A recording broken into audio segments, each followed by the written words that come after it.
हमारे चैनल को सब्सक्राइब करना ना भूलें। यहाँ हजारों कहानियाँ हैं आपके लिए। मुझे इन दोनों का मैटर समझ नहीं आता।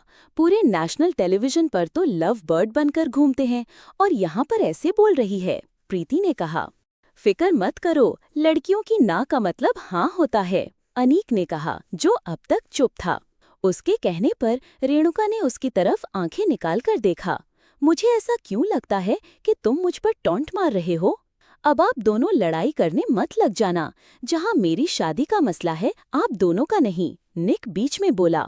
मौसी, पता है आपको, मॉम डैड दोनों एक दूसरे में इतनी बिजी रहते हैं, क्या बताऊं, इनको कोई होश ही नहीं है कि उनका बेटा जवान हो चुका है, उसे भी कोई लड़की पसंद आ गई है, उसने शादी करनी है। बस डैड को तो उसे मॉम के सिवा कोई नहीं दिखता। जैसे ही मॉम सामने हुई, छेड़ना शुरू, फिर मॉम को गुस्सा आ जाएगा, वो रूठ जाएंगी, फिर मनाते रहेंगे मॉम को, कभी गिफ्ट देंगे, कभी डिनर पर लेकर जाएंगे। थैंक गॉड कि हम लोग विदेश में हैं, अगर इंडिया में होते तो इनका क्या होता। बस बच्चे हैं दोनों। निक ने आज अपने मन की बात कह दी थी। वो जानता था कि रेणुका मौसी हमेशा उसकी बात सुनती है और उसकी साइड भी लेती है। उसकी बात पर सभी हंसने लगे थे। तुम्हारा बेटा बिल्कुल तुम दोनों के जैसा है, प्रदीप ने कहा। रेणुका और अनीक अपने बेटों की बातों पर मुस्कुरा रहे थे। तुम्हारे डैड से पहली बार मिला था मैं, तो तभी समझ गया था कि इनका स्वभाव कैसा है। बहुत खुशमिजाज हैं, कोई बनावट नहीं, जैसे अंदर से हैं वैसा ही बाहर से। प्रदीप मेहता अनीक की तारीफ करने लगा। बहुत मुश्किल से पटाया था तुम्हारी मॉम को शादी के लिए। जानता हूँ, इनकी लव स्टोरी रोज सुनता हूँ, सुबह से लेकर शाम तक, निक ने कहा। मुझे भी अपने मॉम डैड की लव स्टोरी जाननी है, मगर मुझे कोई बताता ही नहीं, परी ने कहा। सभी की लव स्टोरी डिफरेंट होती है, किसी की शादी से पहले शुरू हो जाती है तो किसी की बाद में। हमारी लव स्टोरी शादी के बाद शुरू हुई, प्रदीप ने बड़े प्यार से परी से कहा। और हमारी लव स्टोरी की वजह तुम थी, तुम्हारे बिना हमारी लव स्टोरी कभी नहीं बनती। प्रदीप ने वो बात जो खुलकर नहीं कहना चाहता था, इशारों में कही थी। तुम्हारे डैड जयराज आंखों का इशारा समझते थे, मैं खुद देखा है। फिर तुम्हारी मॉम तुम्हारे डैड की जिंदगी में आई, तुम्हारी मॉम ने बहुत बदल दिया। अब तो ये तुम्हारी मॉम की आंखों के इशारे समझते हैं, अनीक मजाक में कहने लगा। सही बात है, जब इन दोनों की शादी हुई थी तब मुझे लगता था इन दोनों का क्या होगा, मगर तुम्हारी मम्मी ने एक शेर को पिंजरे में डाल ही दिया। अब तो तुम्हारी मॉम के बिना तुम्हारे डैड सांस भी नहीं ले पाते। रेणुका ने प्रीति की तरफ देखा। उसे अपनी सहेली का वो दिन याद था जिस दिन उन दोनों की शादी हुई थी। आज प्रदीप और प्रीति परी के साथ दोनों बहुत खुश थे। प्रदीप प्रीति को जान से ज्यादा चाहता था। वो बोलकर प्यार नहीं जताता था, मगर उसने प्रीति को अपने आप से एक पल के लिए भी कभी दूर नहीं किया था। सब लोग मेरी टांग क्यों खींच रहे हो? प्रदीप मेहता ने कहा। कोई उन लोगों से फोन करके तो पूछो वो दोनों कैसे हैं, रेणुका ने कहा। चलो फोन लगाते हैं। प्रीति ने जानवी को फोन लगाया, बेल जाती रही मगर उसने फोन नहीं उठाया था। तुम्हें ये तीनों सहेलियां हर बात शेयर करती हैं, इन्होंने अपने पतियों का कोई सीक्रेट भी नहीं छोड़ा होगा, अनीक कहने लगा।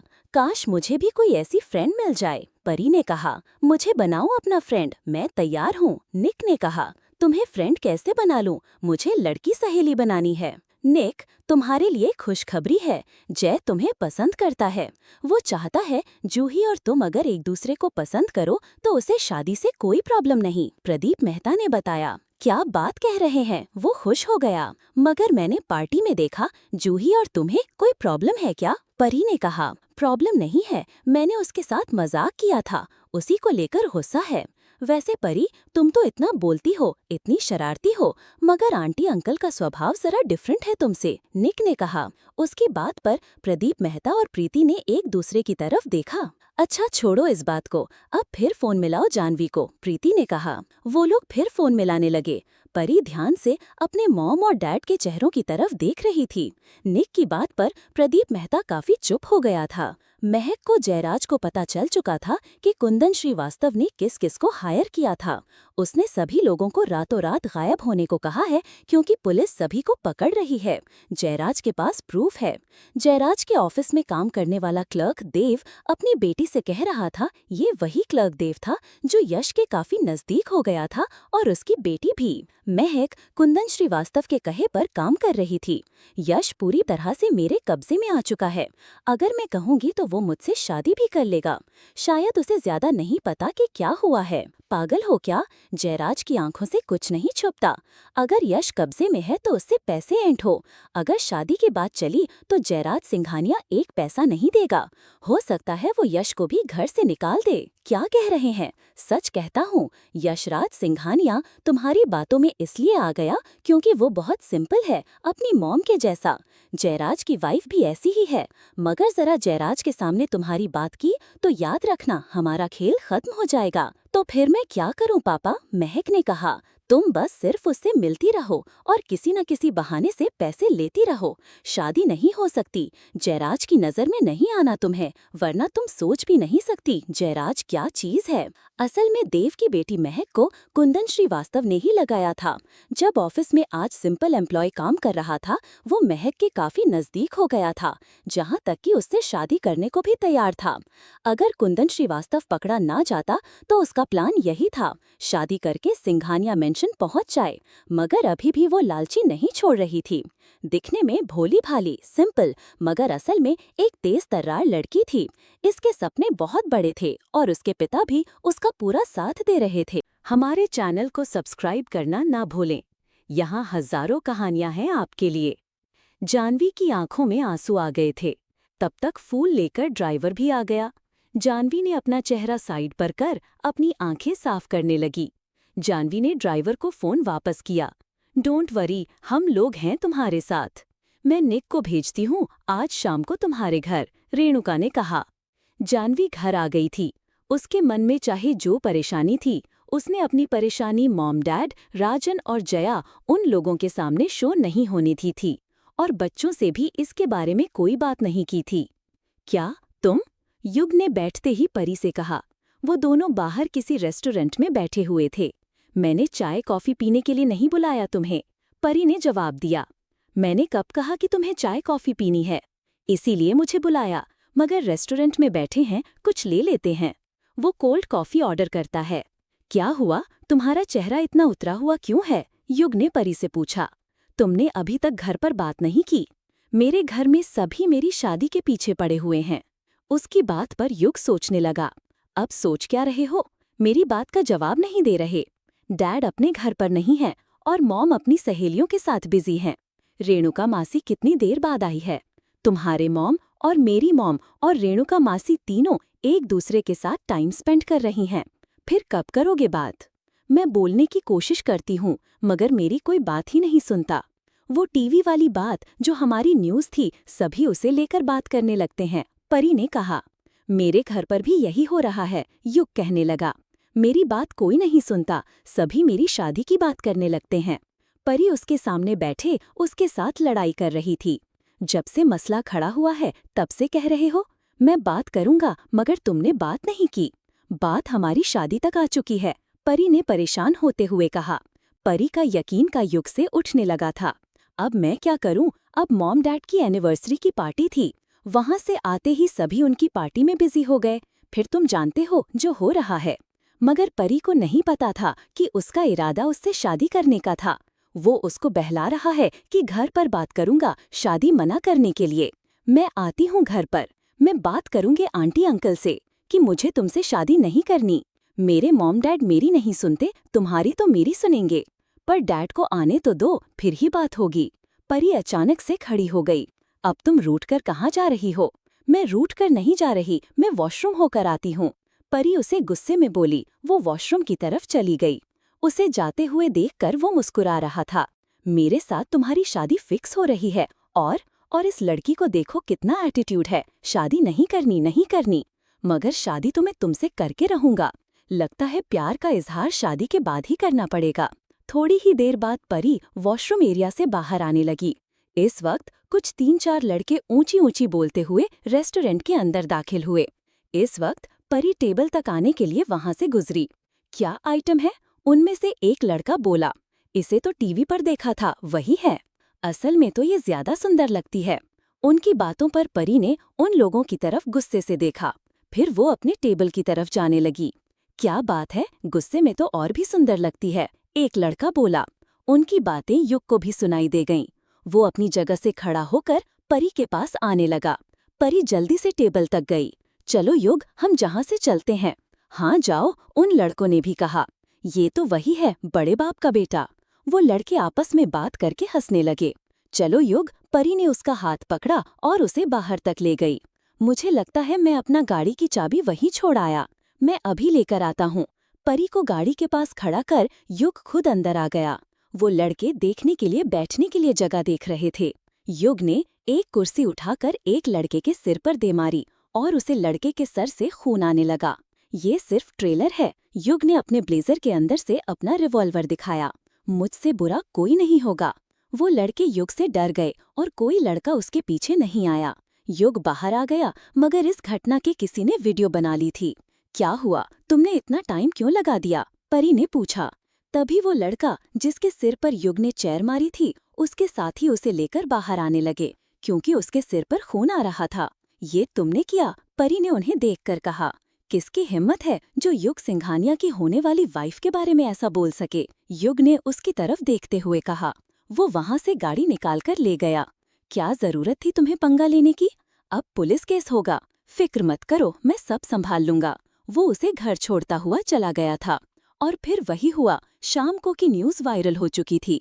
युग सिंघानिया ने की लड़ाई अपने गर्लफ्रेंड के लिए, क्योंकि लड़कों ने परी मेहता को छेड़ा था। प्लीज मेरी सीरीज पर कमेंट करें, साथ में रेटिंग भी दें।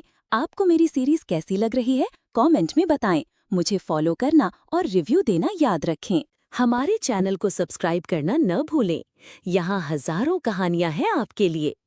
किसकी हिम्मत है जो युग सिंघानिया की होने वाली वाइफ के बारे में ऐसा बोल सके? युग ने उसकी तरफ देखते हुए कहा। वो वहां से गाड़ी निकालकर ले गया। क्या जरूरत थी तुम्हें पंगा लेने की? अब पुलिस केस होगा। फिक्र मत करो, मैं सब संभाल लूंगा। वो उसे घर छोड़ता हुआ चला गया था। और फिर वही हुआ। शाम को न्यूज़ वायरल हो चुकी थी। युग सिंघानिया ने की लड़ाई अपनी गर्लफ्रेंड के लिए, क्योंकि लड़कों ने परी मेहता को छेड़ा था। प्रदीप मेहता ने पूरा मामला संभाल लिया था। लड़कियों के घर वालों ने उसे लड़की को अच्छे से पैसे दिए गए थे और उसे चुप रहने के लिए कहा। देख लिया तुम्हारी लड़ाई का नतीजा। जरूरी थी क्या लड़ाई करनी? परी ने शाम को युग को फोन किया। और तुमने क्या कहा था जब मैंने पूछा था कि तुमने ऐसा क्यों किया? क्या जवाब दिया था तुमने? तुमने अपनी होने वाली वाइफ के लिए। जब हम दोनों की शादी ही नहीं होनी तो वाइफ कैसी? तब तो तुमने ऐसा कुछ नहीं कहा था। युग ने कहा। तब तो मेरा दिमाग उस लड़ाई में उलझा हुआ था, मुझे पता ही नहीं चला। परी ने कहा।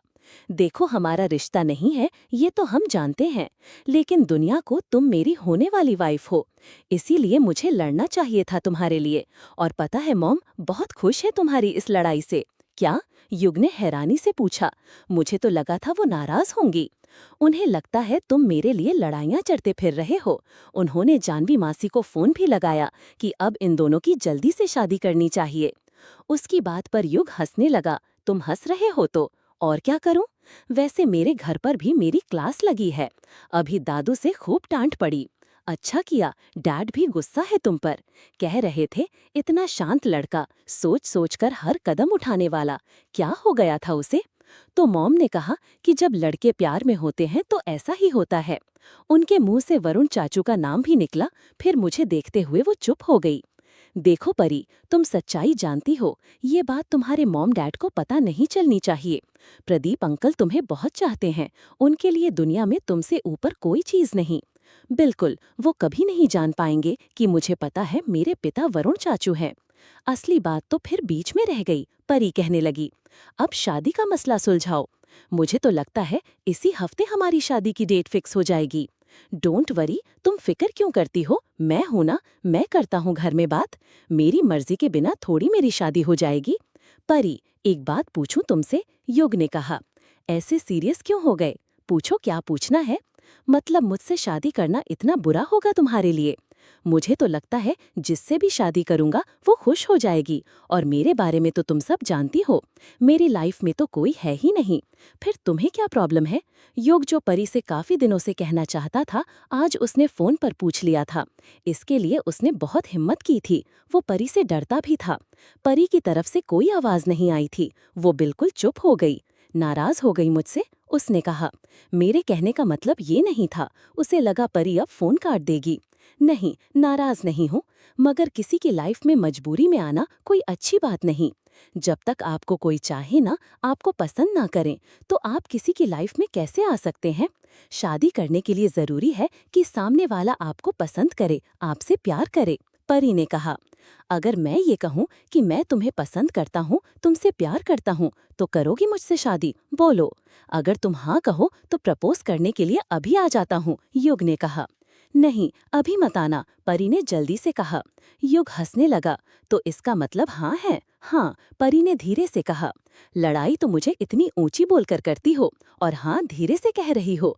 ठीक है हाँ, परी ने ऊंची कहा। तो फिर कल मिलते हैं। जानवी रात को अपने कमरे की बालकनी में बैठी हुई थी। उस आदमी ने और भी वीडियो भेजे थे, और कुछ फोटोग्राफ्स भी। वो बार बार उन्हें देख रही थी। अब जय के साथ उस औरत के अलावा एक छोटी उम्र की लड़की भी थी, जिसकी उम्र 25 से 30 साल के बीच होगी। जय उन दोनों के काफी करीब था। इन पिक्चर से क्लियर हो रहा था जैसे वो उनकी फैमिली हो। वो बैठी सोच ही रही थी कि जय का फोन बजने लगा। जय का नंबर देखकर उसने फोन उठा लिया। कैसी हो? जानवी ने पूछा। आप कैसे हैं? आपका काम हो गया? हाँ, मैं ठीक हूँ। कब आएंगे आप? तभी वहां उसे फोन पर किसी औरत की आवाज सुनाई दी। जैसे किसी ने कहा, जय सुनो। जानवी, मैं तुम्हें थोड़ा रुक कर फोन करता हूँ, एक जरूरी काम निकल आया। जय ने फोन काट दिया था। जानवी अपना सिर पकड़े हुए बहुत कंफ्यूज बैठी थी, क्योंकि जो पिछली बार हुआ था उस हिसाब से तो आंखों देखा भी गलत हो सकता है। नहीं, मुझे जल्दबाजी नहीं करनी चाहिए। जय को आने दो, देखती हूँ क्या कहते हैं, जानवी ने अपने आप से कहा। ऐसे ही 2 दिन बीत चुके थे। जानवी को उसी नंबर से मैसेज आया। अगर आपको मेरी किसी बात पर अभी तक यकीन ना आया हो, तो आप अपने फ्लैट में जाकर देख सकती हैं। हमारी चैनल को सब्सक्राइब करना ना भूलें। यहाँ हजारों कहानियां हैं आपके लिए। जानवी अपना सर पकड़े हुए बहुत कंफ्यूज बैठी थी, क्योंकि जो पिछली बार हुआ था उसे हिसाब से तो आंखों देखा भी गलत हो सकता है। नहीं, मुझे जल्दबाजी नहीं करनी चाहिए। जय को आने दो, देखती हूँ क्या कहते हैं, जानवी ने अपने आप से कहा। ऐसे ही 2 दिन बीत चुके थे। जानवी के मन में क्या चल रहा था ये वही जानती थी। उसने अपनी दोनों सहेलियों से अपनी बात शेयर की थी, मगर जो उस पर बीत रही थी और भूल नहीं कर सकता था, वो बच्चों के सामने मुस्कुरा रही थी। जानवी नहीं चाहती थी कि बच्चों के मन में जयराज के बारे में कोई भी ऐसी वैसी बात आए। सबसे बड़ी बात, गाड़ी में ट्रैकर था। ये बात उसे अननोन नंबर वाले ने बताई थी। वो सही निकली थी। निक आया था और उसके पास ट्रैकर जांच का डिवाइस था, और उस ट्रैकर को ढूंढने में ज्यादा मशक्कत भी नहीं करनी पड़ी। जानवी ने निक को चुप रहने के लिए कह दिया था। उसने मन में सोच रखा था, जब तक जय घर नहीं आता वो किसी से कोई बात नहीं करेंगी। जानवी को उसी नंबर से मैसेज आया। अगर आपको मेरी किसी बात पर अभी तक यकीन ना आया हो तो आप अपने नवकार बिल्डिंग में जो फ्लैट है उसमें जाकर देख सकती हैं। आज सुबह ही वो लोग वापस आए हैं, और देखिए जय अभी तक आपके पास भी नहीं पहुंचा। दोपहर हो चुकी है, और साथ में ही उसे बिल्डिंग में एंटर होते हुए उन तीनों की तस्वीर थी। जयराज के साथ वो औरत और लड़की उस बिल्डिंग में साथ जा रहे थे। वो जिस फ्लैट की बात कर रहा था वो वही फ्लैट था जहां कभी जानवी रुकी हुई थी। क्या मुझे जाना चाहिए? जानवी ने अपने आप से कहा। उसने जाने का फैसला लिया। अगर जय सचमुच मेरे साथ नहीं रहना चाहते तो मैं उसे बिल्कुल भी मजबूर नहीं करूंगी। जबरदस्ती आप किसी को बांध नहीं सकते। जानवी ने सोचते हुए अपनी आंखों को साफ किया। वो उन मैसेज पर यकीन नहीं करना चाहती थी, मगर जो हो रहा था वो उसे दिखाई दे रहा था। जो वीडियो और फोटोग्राफ्स भेजे थे वो बहुत कुछ कह रहे थे, और शायद जानवी ने कोई फैसला लेने का सोच लिया था, और वो उसके बारे में बहुत हद तक सोच चुकी थी। जानवी चुपचाप घर से बाहर निकली। उसने घर से बाहर टैक्सी ली और बिल्डिंग की तरफ जाने लगी। वो जो सोच रही है सब झूठ निकल जाए, यही सोचती हुई जा रही थी। बिल्डिंग के अंदर जाते ही उसने लिफ्ट ली और वो फ्लैट के आगे पहुंची। उसकी कितनी सारी यादें जो इस फ्लैट के साथ जुड़ी हुई थी वो याद आ गई। पिछली बार जानवी दादाजी के साथ उस फ्लैट में रहने आई थी। फिर वो और जय कितने दिनों के लिए जहाँ पर रहे थे। वो कितने प्यार भरे दिन थे जो उन दोनों ने अकेले फ्लैट में गुजारे थे। वो दिन आज भी जानवी की यादों में ताज़ा थे। वो हमेशा उन यादों को याद करती थी। वो खुशी के पल जानवी भोरपड़ जिंदगी में कभी भुलाना नहीं चाहती थी। यहीं पर जय और जानवी एक हुए थे। आज उसके पैर इस फ्लैट के सामने कांप रहे थे। उसे समझ नहीं आ रहा था कि वो इस फ्लैट के अंदर अब कैसे जाए। उसने फ्लैट की बेल बजाने के लिए स्विच पर हाथ रखा, मगर फिर हटा लिया। अगर पासवर्ड चेंज नहीं किया होगा तो पहले वाला पासवर्ड जानवी को याद था। जानवी ने अपने हाथ से उस घर का पासवर्ड अप्लाई किया। पासवर्ड वही था तो दरवाजा खुल गया। जानवी के दरवाजा खोलते हुए घर के अंदर गई। उसने एक नज़र फ्लैट को अंदर से देखा। जानवी ने लिविंग रूम में देखा, वहाँ कोई नहीं था, मगर वहाँ बेडरूम में से आवाज आ रही थी, जिसमें से वो जय की आवाज पहचानती थी। जय की आवाज सुनने के बाद जानवी का दिल डूबने लगा, क्योंकि सब सच था। जो आगे होने वाला था उसके लिए उसने खुद को तैयार किया। जानवी धीरे धीरे चलते हुए बेडरूम तक पहुंची। थोड़ा सा दरवाजा बेडरूम का खुला था। उसने सामने देखा, जयराज सोफे पर बैठा हुआ था और वो औरत उसके साथ वाली चेयर पर बैठी थी। वो लड़की हंस रही थी। फिर आप मॉम से शादी तो करेंगे ना? उस लड़की ने कहा। उसके बाद जयराज ने क्या जवाब दिया जानवी को बिल्कुल सुनाई नहीं दिया। उसे चक्कर आ गया था। उसने दीवार का सहारा लिया और थोड़ी देर वहीं पर खड़ी रही। फिर वो अपने आप को संभालती हुई जाने लगी। जानवी के शरीर में जैसे जान नहीं थी। वो लिफ्ट से नीचे आई और नीचे वहाँ बिल्डिंग में एंट्रेंस पर एक कुछ बेंच लगी हुई थी। वो थोड़ी देर वहाँ पर बैठकर खुद को संभालती रही। जानवी रोना नहीं थी। उसने अपने आप से कहा। वो अपनी आंखों को वहीं बैठी हुई रगड़ती रही। बहुत हद तक तो जो मैसेज और वीडियो आए थे उन सब चीजों से वो प्रिपेयर हो चुकी थी, और जो रहता था उसने आज देख लिया था। ठीक है, अब मैं चलता हूँ। जयराज वहाँ से खड़ा होकर कमरे के बाहर आया। जैसे ही वो लिविंग रूम से बाहर की तरफ जाने लगा, वहाँ उसे एक गिरा हुआ फोन मिला। उसने वो फोन उठाया। उसे पहचानने में देर नहीं लगी। वो जानवी का फोन था। जहाँ पर जानवी आई थी उसने कहा, कौन जानवी? उस औरत ने कहा। जयराज ने उसकी तरफ खा जाने वाली नजरों से देखा और फिर वो जल्दी से बाहर निकल गया। प्लीज मेरी सीरीज पर कमेंट करें, साथ में रेटिंग भी दें। आपको मेरी सीरीज कैसी लग रही है कमेंट में बताएं। मुझे फॉलो करना और रिव्यू देना याद रखें। हमारे चैनल को सब्सक्राइब करना ना भूलें। यहाँ हजारों कहानियां हैं आपके लिए। डॉक्टर ने कहा कि थोड़े दिन अभी हैं उसके पास। वो लड़की जिद करने लगी कि उसे इंडिया आना है। सच पूछो तो मुझे ये लगने लगा कि उस लड़की को कोई बीमारी ही नहीं है, जयराज ने कहा। अब वो मेरी और अपनी मॉम की शादी की बात करने लगी थी। मैंने प्रदीप मेहता से बात की। उसने मुझे कहा कि मैं जहां इंडिया ले आऊं और इनके साथ उनकी बिल्डिंग वाले फ्लैट में उन्हें रखूं, जहां पर हम उनकी निगरानी भी कर सकेंगे और असल मामला क्या है हमें पता चल जाएगा। और मैं तुम्हारी मॉम से भी बात करने वाला था, मगर मुझे समझ नहीं आ रहा कि जानवी वहां तक कैसे पहुंच गई। मैंने प्रदीप मेहता से बात की, जयराज ने बताया।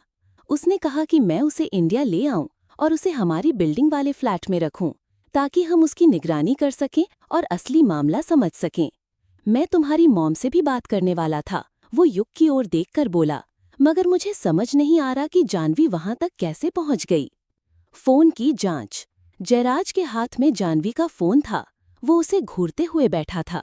फिर उसने पासवर्ड डालकर फोन खोल लिया। जानवी का पासवर्ड ऐसा था जिसे पूरा परिवार जानता था। उसकी जिंदगी में कुछ ऐसा था ही नहीं जिसे वो किसी से छुपाती। जयराज ने कॉल लॉग चेक किया, पर कुछ भी असामान्य नहीं मिला। फिर उसने व्हाट्सएप खोला। ऊपर एक नंबर शो हो रहा था जिससे बहुत सारे मैसेज आए थे। जैसे ही उसने वो चैट खोली, उसकी आंखें चौंधिया गईं। उसमें जयराज की एक औरत के साथ कुछ वीडियो और तस्वीरें थीं। युवराज ने झट से दादा के हाथ से फोन छीन लिया। क्या कर रहे थे आप? क्या देख रहे थे? वो गुस्से से बोला। जयराज कुछ नहीं बोला। वो अब भी गहराई से सोच में डूबा हुआ था। डैड, मैं क्या देख रहा हूँ? इससे पहले कि यश और जूही जो भी घर आए, आप मुझे सब कुछ बता दीजिए, युग ने कहा। जैसा तुम सोच रहे हो वैसा कुछ भी नहीं है, जयराज ने गंभीर लहजे में कहा। उसने फिर से फोन युग के हाथ से लिया और प्रदीप मेहता को थमा दिया। इस नंबर की पूरी जानकारी चाहिए मुझे, पता करो ये कौन है और कौन है जो मेरी हर मूवमेंट पर नजर रख रहा है। जयराज की आवाज ठंडी थी, लेकिन हर शब्द गहराई में डूबा हुआ। ऐसा नहीं है कि मुझे कुछ समझ नहीं आ रहा, बहुत कुछ साफ हो गया है। डैड, मुझे कोई बताएगा? युग ने फिर पूछा।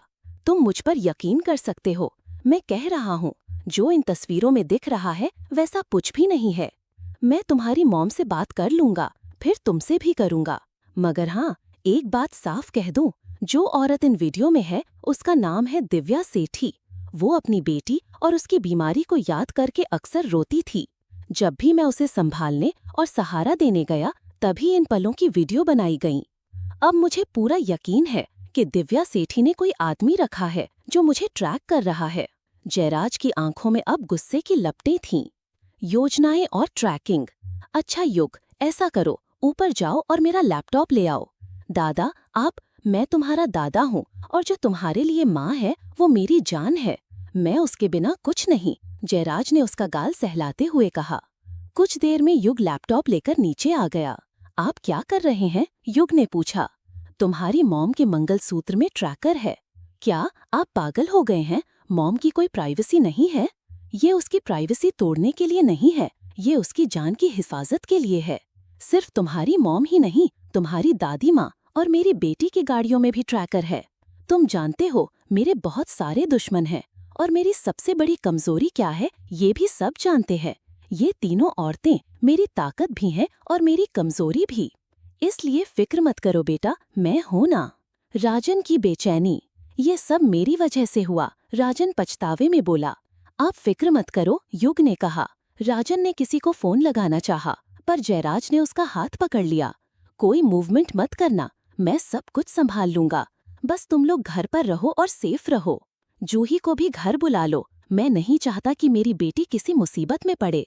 अगर आप कह रहे हैं तो मैं यकीन करता हूँ, युग ने कहा, मगर मेरी माँ मुझे जल्दी से जल्दी चाहिए। क्यों फिक्र करते हो, मैं उसे ले आऊंगा, जयराज ने भरोसा दिलाया। उधर प्रदीप मेहता ने जो बात प्रीति को बताई थी वो अब रेणुका को भी पता चल चुकी थी। दोनों उसी जगह पहुंच चुकी थीं, परी उनके साथ थी। आप दोनों तो जानवी की हर बात जानती है ना? जय ने उन्हें देखते ही कहा। हर बात? प्रीति भड़क गई। आप उसकी गाड़ी में ट्रैकर लगाते हैं, उसकी कोई प्राइवेसी नहीं है? आपकी निगाहें हर वक्त उस पर टिकी रहती हैं, क्या आप पागल हैं?